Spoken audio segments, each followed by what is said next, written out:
All right, wonderful. Welcome, everybody. This is a great turnout. Thank you for being here with us today. The time is 12:31, and I'd like to call our parent body CPI meeting to order. My name is Ashley Thorson. I'm the 8th grade co-chair for the Indian Hills CPI, and just to share, that acronym again means Committee for Parent Involvement. It's the equivalent of our PTO or PTA at Indian Hills. We've had a really great end to 2024, a great start to 2025 that we want to share some things with you about. But first, we do have a guest speaker today, I believe. Is Mr. Rich on the call, or? He's coming to join me right now. Oh, wonderful. Split screen. There you go. Hey, Mr. Rich. So Hello. This is Joe Rich, our 8th grade Indian Hills counselor, here to talk to us about all things registration.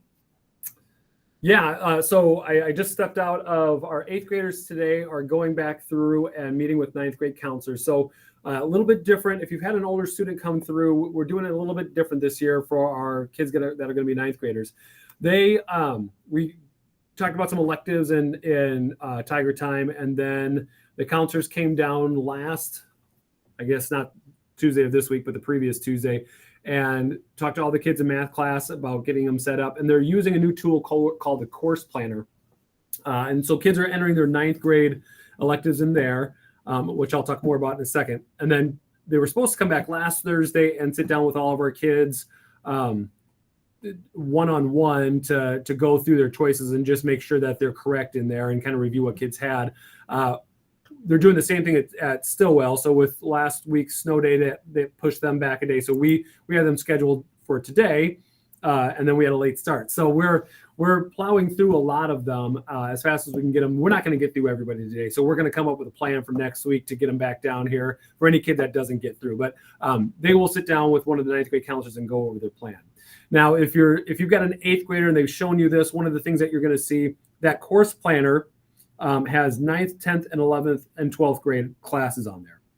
And they start out by just putting a generic template in there of courses that are like basic courses to get through graduation. And then they're focusing right now on changing 9th grade classes to line up with what the kids will actually take next year. Now, kids are invited if they want to go look at 10th, 11th, and 12th grade classes and start putting in some choices there. They're more than welcome to do so. We had them look at their 4-year plans that they created in November. But really looking that far ahead, for most students, it's going to be kind of the goal is to get a concept of what they're going to take. We expect kids to be changing their mind every year. I've got a senior that's graduating this year, and he changed 2 classes right before he started his 2nd semester. So we expect kids to be changing, and we're not expecting kids to have 9th, 10th, and 11th, 10th, 11th, and 12th grade correct right now. So if you're looking at that like, holy cow, this is a lot and overwhelming to figure out 10th through 12th grade, don't worry about that. We're not expecting that to be right.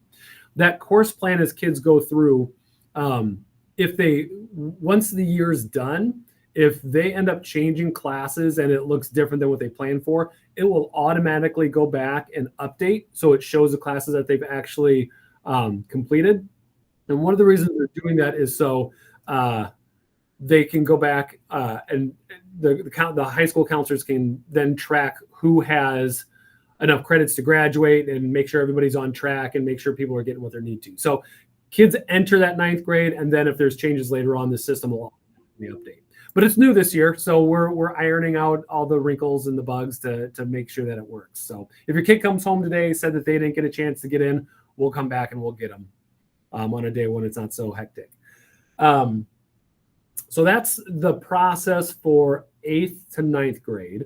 We're also right now doing 7th to 8th grade.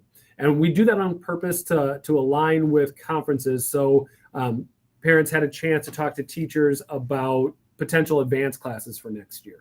So in 8th grade, it's the first time kids get to choose, self-select some advanced classes for science, social studies, and English. And I'll talk about those here in just a second. So we still have a 7-period day in 8th grade. So everybody will take math, science, social studies, English. They'll take a period of their wheel classes, just like this year where they rotate through 12-week classes. And for next year in 8th grade, those will be financial literacy, family consumer science, and tech ed. That leaves 2 periods in their day. where they'll have to have PE in there, which is an every other day class, and then they have a few elective choices. So that's what I worked on with kids last week to select those courses. They fill out a Google form to do that. That form is still open. Kids can go back and change advanced classes. They can change elective classes. We're hoping that by now everybody has submitted at least a draft of that.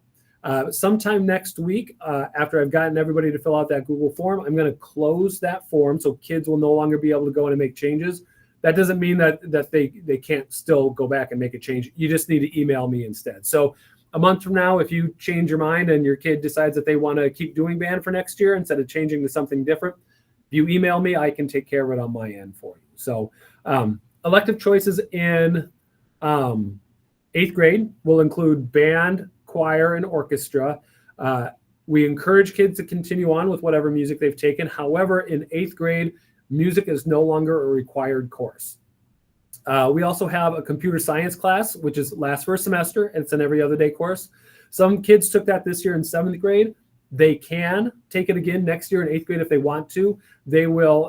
There'll be a second level of curriculum that students will be able to work through. So it'll be the same types of things, but they'll go deeper into it. And then art class. We have an 8th grade art class that meets second semester next year.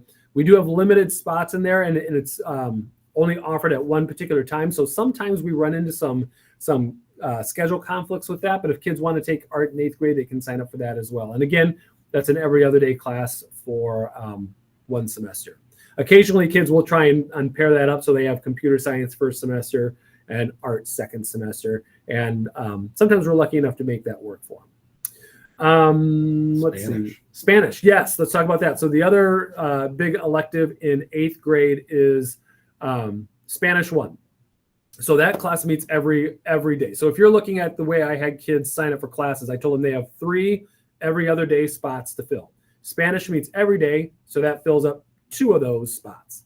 The Spanish that you take in 8th grade is the same class that you would take as a junior in high school if you were taking Spanish 1. So it does get high school credit, and it will impact your high school GPA. So if kids take that class and they don't do as well as they want, it could have a negative impact on their GPA. If kids are taking Spanish in 8th grade, really the only reason to do that is if they want to take 4 or more years of Spanish. If they are going to do a world language for less than 4 years, we recommend that they back it up to the end of high school. There is no requirement to graduate from Valley High School for foreign language. You don't have to take any world language to graduate. Generally speaking, unless kids really like the foreign language and that's why they want to do it, that's great. But generally speaking, kids look to take world language because a lot of colleges require it. So colleges will require a certain amount to get in and require a certain amount to graduate from that college. And it's different to every college that you go to. So for instance, at Drake, there's no world language requirement at all. So you wouldn't have to take any if you went to Drake. Iowa's on the other end of that spectrum. To get into the University of Iowa, you need to take 2 years of a world language. To graduate from Iowa, you have to have 4. If you took all 4 while you're in high school, you don't have to take any while you're at Iowa. If you've taken less than 4 and you go to Iowa, they're going to require you to take a placement test. So let's say you took 8th grade and 9th grade Spanish, and then you stopped. You're going to forget all that material. You apply to Iowa, they let you in, and they say, great, you're in, let's give you a test. You don't remember any of that Spanish, so you've got to go back and retake it. So that's why we recommend that you back it up to the end of high school if you're not going to take 4 years, because if you end up going to a college that requires more, it's going to be fresh in your mind and you're going to be able to continue with it. Iowa State and UNI both require 3 years. If you take 3 years in high school, you don't have to take any while you're in college. And each college kind of words it a little bit differently. Besides Spanish in 8th grade, that's the only world language we offer in 8th grade. When you get to high school, you can take Spanish, French, or German. They used to have additional offerings, but they've cut those in past years, mostly because they're having a hard time getting instructors in those areas. So the world language thing is kind of a hard thing to predict because most kids in 8th grade don't know what they want to do after high school, if they want to go to college, where they want to go, and what that's going to be like. General rule of thumb, if you've got 2 years of a world language in high school, you're going to meet the entrance requirements anywhere you go. One of the stories that I share with the students, my wife went to Dowling, and they must not have counselors as good as ours, right? So she took 3.5 years of German. Her senior year, decided she didn't want to take any more German, so she dropped it. Went to a small college in Dubuque, decided she didn't like it, transferred to Iowa, loved Iowa, spent 2 years there, and then met with her advisor for her senior year, and they said, you didn't meet your foreign language requirement. You're going to have to go back and retake a bunch of language. You're not going to be able to graduate on time. So one of the great tragedies of her life, other than marrying me, is that she had to transfer to Iowa State and graduate from there instead of Iowa. So I tell all my kids it's a cautionary tale. They don't want to have to graduate from Iowa State. No. And then something to consider with their world language requirement. And the other thing I point out to them is you're going to change your mind. You don't know exactly where you're going to go or where you're going to end up. So even if you think, hey, I only need 3 years, I'll take it 8th, 9th, and 10th grade. You don't know down the line how your plans may change. While we're talking about classes that count for high school credit, 7th graders signing up for 8th grade science. You've got that option for advanced science. What you choose in 8th grade is a 2-year track. So if you do regular science in 8th grade, you will take physical science in 9th grade. If you take advanced science in 8th grade, you'll take biology in 9th grade, and I'll come back to that in just a second. So if you're taking that science class in 8th grade, they combined 8th and 9th grade together, that advanced science. And so since you're covering 9th grade topics, you get high school credit for that class, which could be a good thing, or maybe it's not a good thing. What you have to consider is whatever grade you get in 8th grade science, it's going to impact your high school GPA. So if you don't get a good grade in there, you're starting high school already behind on your GPA compared to your peers who may not have taken that class. So if you're taking that advanced science class, you want to be confident in your skills in science, but also in math, because they're using 9th grade level math concepts in that 8th grade physical science advanced class. Now, for those of you who have 8th graders that are currently in science, advanced science, next year they're going to take biology. They've started something new, and it gets a little confusing. There are 2 different types of biology now in high school. There's regular biology, and there's advanced biology. If you had a kid who previously was in high school and took biology, they took what's now called advanced biology. So they went back and looked and realized that 10th graders that were taking biology in high school were taking a really hard class that was really an advanced biology class. And so after they did a kind of a study of what they were learning, they decided, we can get them high or college credit for this class. So kids taking 9th grade biology will have the choice of signing up for advanced biology or the regular biology, which is a little bit easier. But the thing to keep in mind with that advanced biology class is that it's going to get you 4 credits of DMAC college credit, which sounds awesome and kind of is, except that whatever grade you get in there for that DMAC course is going to go on your college transcript. So again, things that I learned after I ruined my own children. I've got a freshman at Iowa this year who would love to know that I'm talking about him right now. Yeah. And he took a number of DMAC classes, and part of those DMAC classes, a lot of time they're AP classes, and they tell you, if you take the AP test, it'll bump up your GPA half a point. Oh, great. So I got a B+ in this. That means I really got an A. Well, no, because it's still a B+ on your DMAC transcript. So he was happy with a couple B+. He got a couple A's, couple B+, and he went to Iowa this year, met with his advisor to plan his year out. And he wants to go into the Tippy School of Business. And she said, you've got to have a 3.5 GPA. So you got to make sure you get all A's this first semester at Iowa, because you got some DMAC credits in there where you got a couple B's. So I paid for him to take the history of the Beatles at his first semester of Iowa, because he didn't get an A in a couple of DMAC classes where he should have started. So now he knows all about the Beatles, which is fantastic.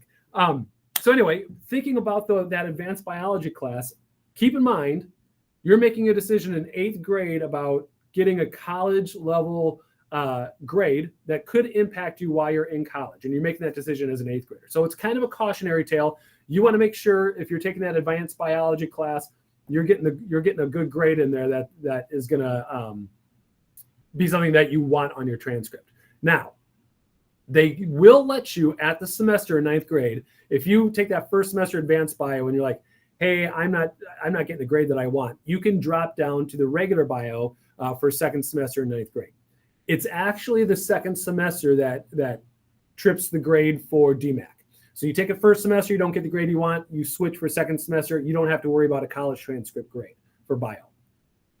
With that being said, this year when they offered that, they had half a dozen kids that wanted to move down to the regular bio, and that's not enough to make a class. So they were going to bus those kids from Southwoods up to Valley.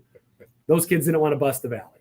So I think they stayed in there. So a lot to consider as you figure out which biology class you want to take in grade or in ninth grade. So I've just thrown a ton of information at you, and I've been running a million miles an hour today. So I too much caffeine, too much talking. What have I missed, or what questions do I need to I think you've hit it pretty well. I mean, in the end, sometimes I think we get a little too antsy to it's going into eighth grade. It's good to try some advanced classes in eighth grade. Nothing wrong with that.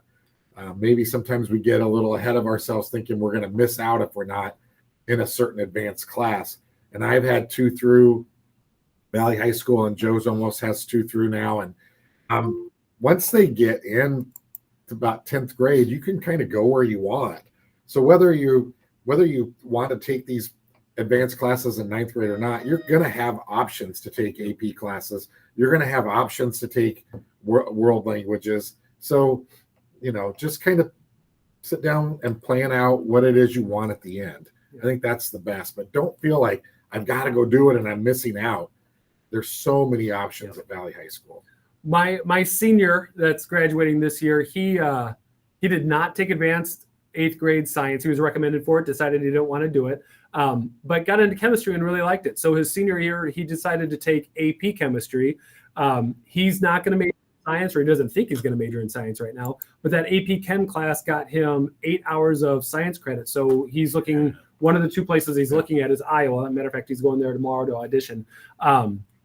And if he goes there with the DMAC credits that he's going to have received from AP chemistry, that would satisfy his collegiate science requirement, which helps him out because he's going to be busy with other things.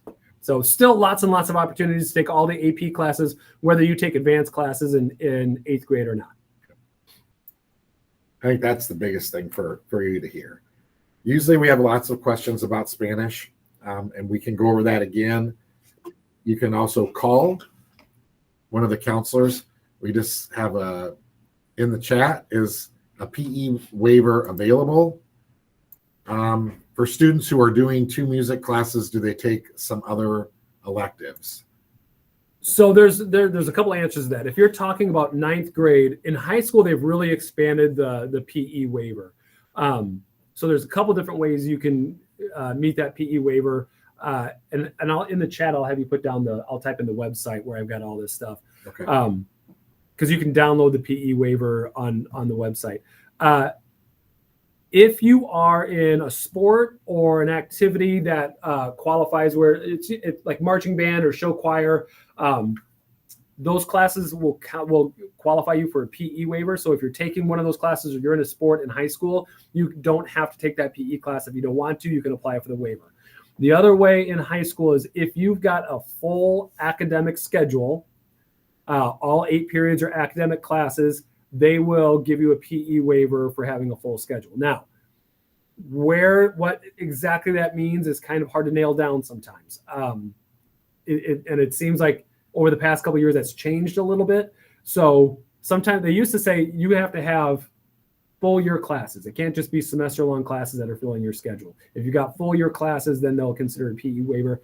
It's hit and miss. If you got questions, you can ask me, or I can always direct you towards the counselors at the high school that can help you with that. Now, 7th to 8th grade is a little bit different.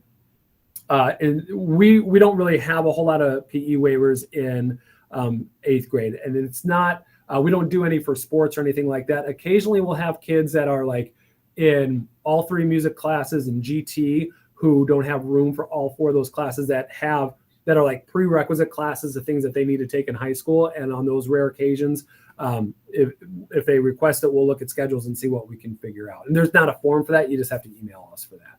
But if it's like, hey, I've got a study hall in this choir class and I don't want to take PE, all kids are required to take PE in 8th grade, even if they're doing a ton of sports outside of school, which a lot of our kids are. Mm-hmm. What else? I don't have a question. I just want to say the videos were very useful walking through the registration. So thank you for putting this together. I'm going to, Shane, pull up the comments for Jen. I'll type in, I'm going to type in the comments.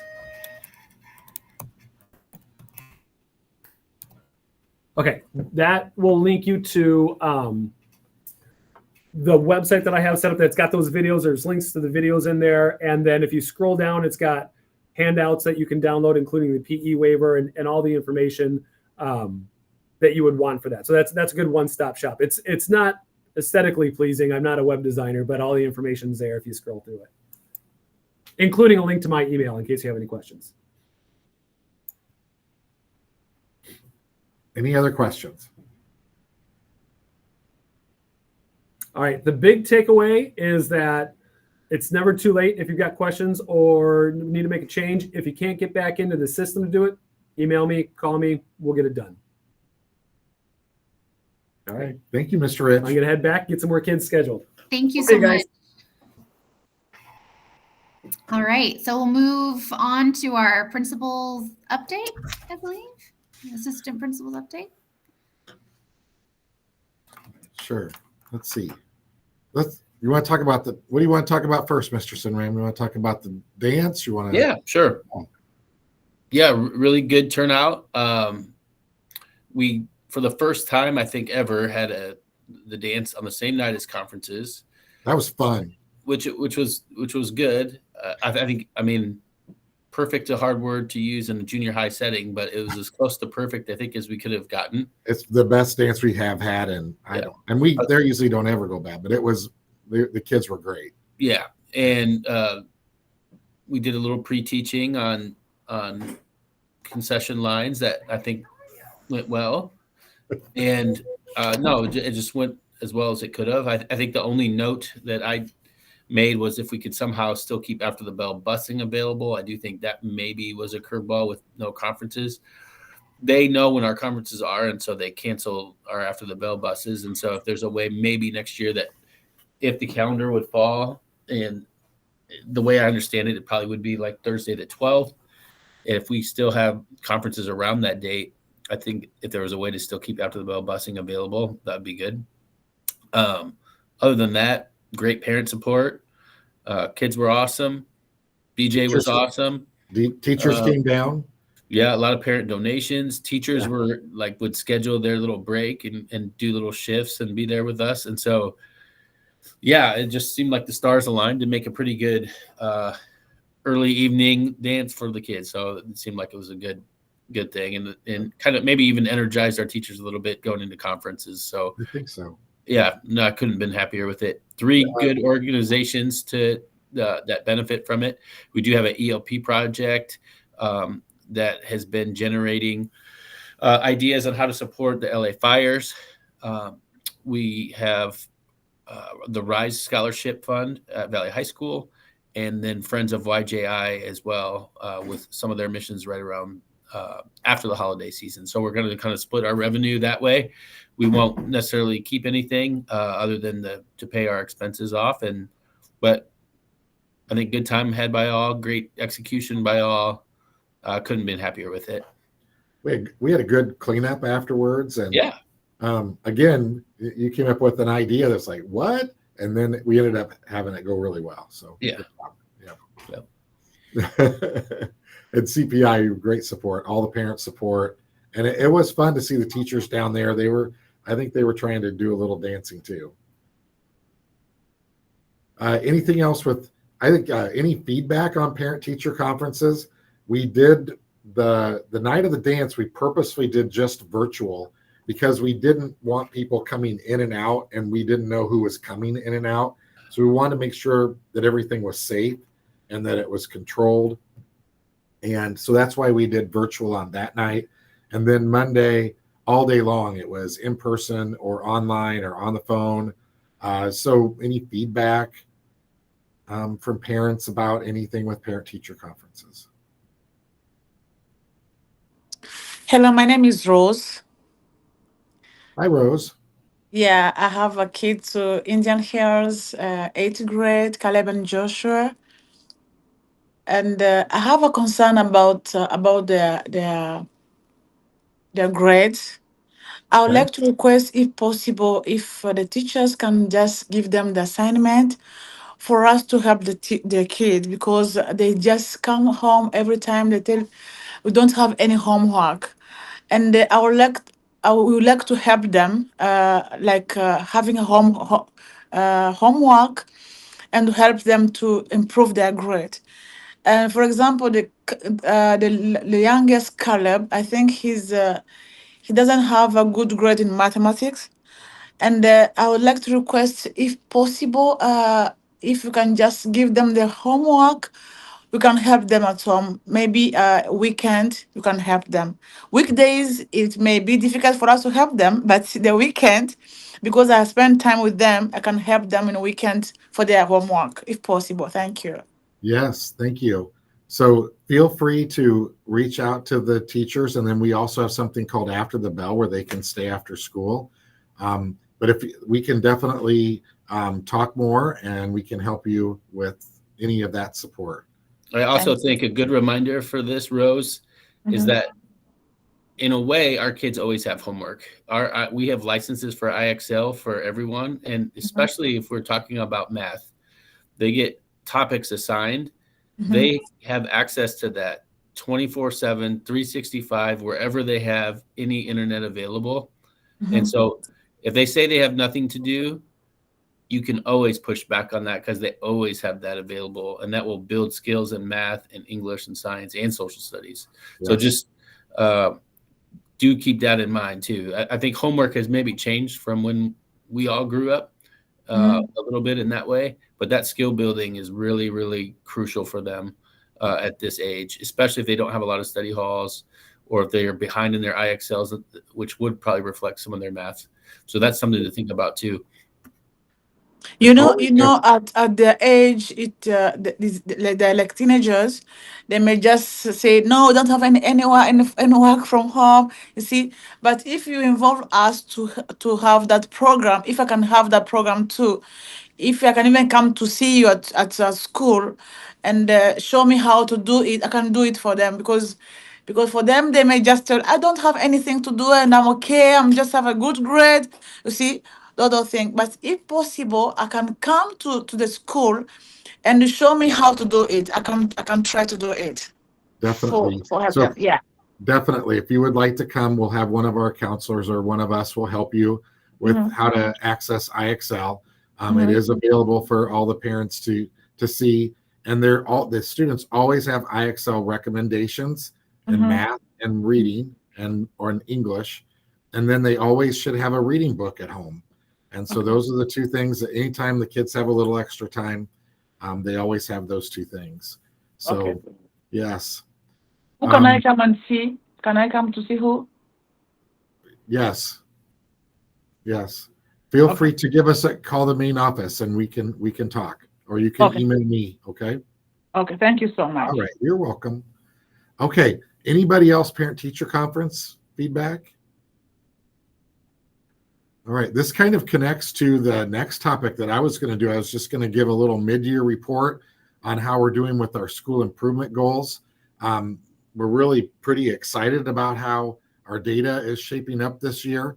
So our first goal was around attendance, and our goal was to have 85% of our students attending school on a regular basis. So that means um, chronically absent would be missing more than 10% of the day.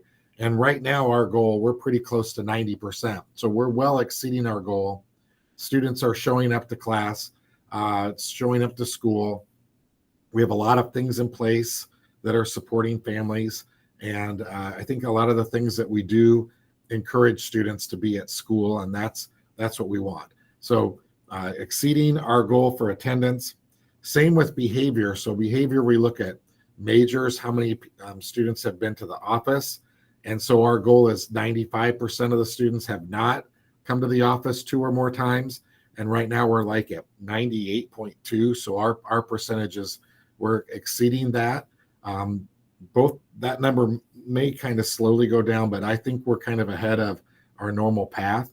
We have 2 really great classes back to back. That doesn't mean we don't have some behavior every once in a while, but I think for the most part, kids are doing what they're supposed to be doing. And that really reflects even in the academic goal that we have. So our goal is that 95% of our grades are A's, B's, or C's, which should align to that they are proficient or are close to proficient in the standards that they're supposed to learn. And for first semester, we were right at that goal. And I think usually second semester, we do even better because we just finished or will be finishing here next week spring school for any students who failed any of the core classes. They have an opportunity to recoup that grade and then also to make sure that they understand the learning. So as they go into second semester, they are starting second semester passing and feeling that they are being successful. So that's one of the things we do is spring school. And I think it lets them know that we will have summer school if some of these grades continue. And again, we're talking about a very small percentage of students. The other thing we've been working on is our culture goal. So we really look at this, what we call the Caring Adult Survey. So students take a survey and they list all of the teachers that they feel like care about them. And then we look at that list and we can sort it and we can see, are there any students that said they didn't have anybody? And one of the things we always do is check in with students and say, who's your person? Who's your teacher? And they almost always can name somebody. And then if we have somebody who didn't name, then usually the team looks at it and they're like, oh, that's I talk to him every day. I got him. I'm taking care of him, or I'm taking care of her. So then we just kind of go back and we make sure that they know we're there for them. And so we know that we're following up with every student, that they should have multiple adults they feel. And I was really excited because Mr. Sinram and I's name, our names were on there quite a bit. So I thought that was cool. They felt like their principals cared about them. And I was like, that's good. That's good. I was proud of that. So those are our 4 goals. Questions about any of those? And of course, I could talk about lots of reasons why those goals are being successful. I think I talked about that more at the beginning of the year. Any questions about any of our school improvement goals?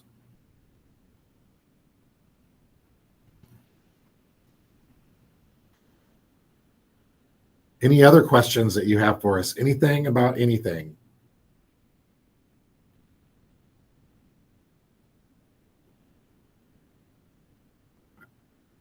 I think probably all of you got the big announcement that Mr. Sinram is going to be the new athletic and activities director at Valley High School. We're very proud of him. He's going to do a great job out there. A lot of the kids know him. He's trusted. It's exciting, but it's also really sad for us at the same time. So I know he's excited about it and conflicted too, but we're very proud of him. So congratulations, Mr. Sinram. Yes.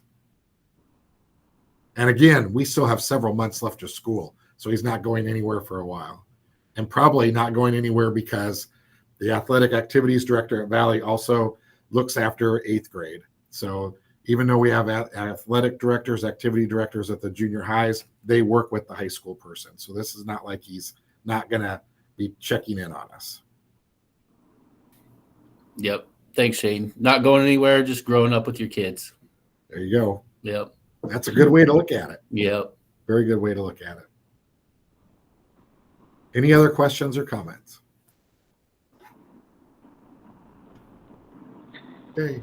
Ashley, you can close us down. Okay, great. I just wanted to take another opportunity to thank all the parents who have supported all the great things that have been going on here. If you donated money for Toys to Tigers or Feed the Pod product, Season of Giving at some of those music concerts, came to a parents' night out in December. It was a really great end to the first semester. And we kind of kicked off the second semester with a really fantastic pancake breakfast for the teachers. It's nice to be able to connect with them and kind of give them a treat to start off one of their professional development days in cold winter. So that was a great event as well. And we couldn't do any of these things without parent support. So we just want to thank you for however you donate, whether that's your time or money or goods. It's greatly appreciated, and it does make a difference for our school. So thank you for that.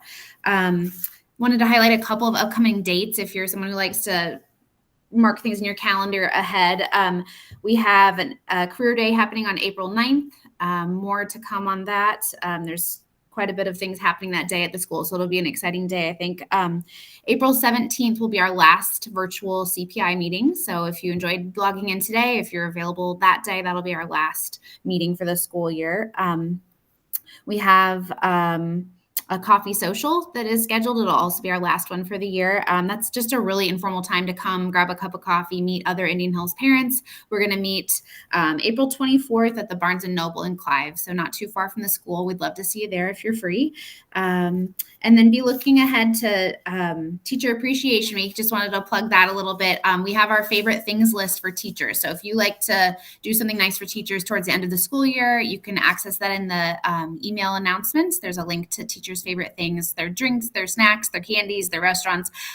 So I know people like to prepare in advance for that. So you can check that out in the email. And I think that's mostly what I wanted to share. Just really been a great year, and we appreciate all of your support. We're lucky to be at Indian Hills. So thank you to you all. Thank you to all that all of you do with CPI. They do some things behind the scenes, and we greatly appreciate it. So thank you to everybody. Awesome. All right. Well, I hope you all have a great day, and thanks for joining us. It's 1:08, so we'll let you get back to your day. Thank you so much. Thank you. Bye.